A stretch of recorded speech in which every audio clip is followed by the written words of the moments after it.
Toxic leadership या toxic culture, इस कहानी को मैं क्या नाम दूं, ये मैं आप पे छोड़ती हूँ। ऊबर एक ऐसी केस स्टडी बन चुकी है जहाँ पे बहुत सारी अटकलें लगाई जाती हैं। कुछ कहते हैं ये टॉक्सिक लीडरशिप का परफेक्ट एग्जाम्पल है, कुछ कहते हैं टॉक्सिक कल्चर का परफेक्ट कंकॉक्शन है।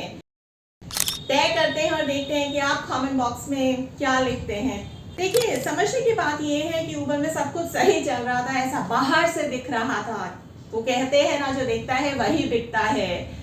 एम्प्लॉय से काम पे काम करवाया जा रहा था। काम के नाम पे उन्हें अपने लिए कुछ भी करने की फुर्सत नहीं थी।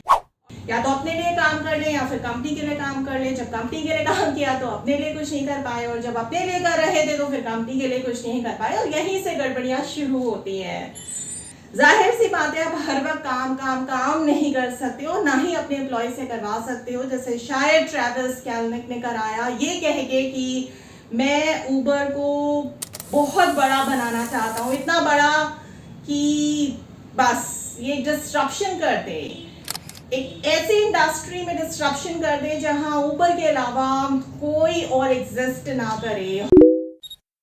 अब क्योंकि सिर्फ काम का नाम जपा जा रहा है, तो जाहिर सी बात है गड़बड़ियां शुरू हो चुकी थी, और कुछ ऐसे शॉर्टकट्स दिए जा रहे थे जहां इंटेग्रिटी दांव पे लग चुकी थी। जहां ऊबर के एम्प्लॉयज की इंटेग्रिटी दांव पे लगी थी, वहीं एक खबर हल्ला मचा देती है, और ये हल्ला होता है एक रेप इंसिडेंट का, जहां ऊबर ड्राइवर ने एक महिला का, जी हाँ, भारतीय महिला का रेप किया। तहकीकात में पता चलता है कि इस ड्राइवर का कोई भी बैकग्राउंड चेक नहीं किया गया, और इसने पहले भी रेप अटेम्प्ट किया है, बल्कि रेप किया है, और इसकी वजह से वो 7 महीने के आसपास की सजा काट चुका है। तो कहाँ थे वो सेफ्टी मेजर्स, कहाँ थे वो बैकग्राउंड वेरिफिकेशन के टूल्स या पॉलिसीज जो एक अच्छे लीडरशिप के अंदर उनकी छत्र छाया में होनी ही चाहिए? क्या ट्रेविस कैलनिक आगे बढ़ने की जद्दोजहद में पिछला सब कुछ खोते जा रहे थे, भूलते जा रहे थे, या मैनेजमेंट अच्छा नहीं था, या पीछे जितना भी ऊबर ने बिजनेस एक्वायर किया था, कस्टमर्स एक्वायर किए थे, मार्केट शेयर बड़ा बना लिया था, अच्छा खासा मार्केट शेयर एक्वायर कर लिया था, और इंडस्ट्री में सिर्फ और सिर्फ ऊबर का ही नाम चल रहा था, सिक्का चल रहा था, डंका बज रहा था, उसका क्या? सारा का सारा बिजनेस जो था वो हाथों से निकलता जा रहा था, ठप होता जा रहा था, बर्बाद होता जा रहा था। ऊबर की जो इमेज है वो बुरी तरीके से स्पॉइल हो चुकी थी, बर्बाद हो चुकी थी। ऊबर के बारे में लोग कहने लगे थे कि हम किसी भी तरह की कोई भी टैक्सी कर लेंगे, पैदल चले जाएंगे, लेकिन ऊबर नहीं करेंगे, क्योंकि वहां पे कम से कम मैं as a girl, as a woman safe नहीं हूँ।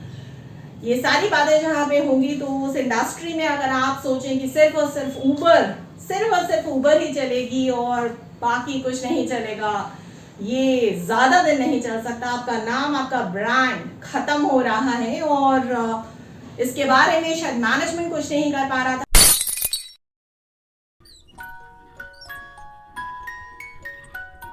कहीं ऐसा तो नहीं कि ऊबर के मैनेजमेंट को काम करना आता ही नहीं था, या जिस काम के लिए उन्हें हायर किया गया था वो काम छोड़ के वो बाकी सारे काम कर रहे थे। गड़बड़ी तो नीचे से चल रही थी, और वो सिर्फ और सिर्फ ऊपरी सतह पे काम कर रहे थे। इसी वजह से भूचाल आया, और उसके झटके ऊबर नहीं संभाल पाया।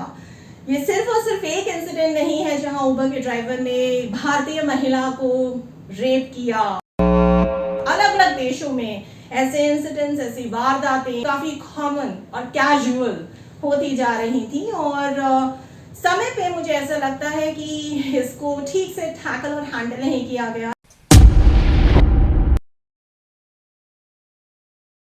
मुझे ऐसा लगता है सारे के सारे इंसिडेंट्स बहुत अच्छी तरीके से संभाले जा सकते थे अगर ऊबर का मैनेजमेंट बहुत अच्छा होता, पुख्ता होता।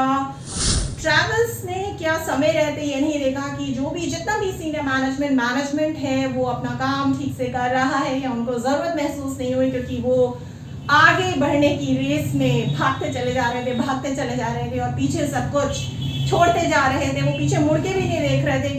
उस समय पे जब इतनी सारी गड़बड़ियां और इंटेग्रिटी दाव पे लगी थी, रेप पे रेप हो रहे थे, सेक्सुअल असोल्ट या हैरेसमेंट के केसेस बहुत ज्यादा बढ़ चुके थे, इसके अलावा भी बहुत कुछ हो रहा था निचले स्तर पे, क्राइसिस मैनेजमेंट के नाम पे कोई भी उनकी अच्छी पुख्ता पॉलिसी नहीं थी। कुछ ऐसा हुआ कि ऊबर ब्रेक इवन तक नहीं पहुंच पाया, तो प्रॉफिट से तो दूर की बात थी।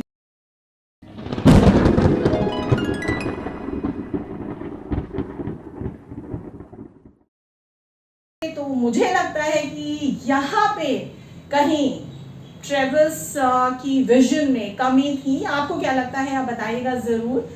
इसी तरीके से हम बहुत सारे एग्जाम्पल्स आगे आने वाले वीडियोस में लेते रहेंगे, जहाँ पे हम टॉक्सिक लीडरशिप या फिर टॉक्सिक वर्क कल्चर के बारे में सिलसिलेवार तरीकों से बातें करते रहेंगे। कमेंट करके बताइएगा ज़रूर कि आपको क्या लगता है, ट्रेविस केल्विन एक अच्छे सीईओ थे या और अच्छे सीईओ बन सकते थे। कमेंट करके बताइएगा जरूर कि ऊबर में जो भी कुछ हुआ वो एक टॉक्सिक लीडरशिप का एग्जांपल था, या फिर टॉक्सिक वर्क कल्चर का एग्जांपल था, या फिर टॉक्सिक मैनेजमेंट का एग्जांपल था।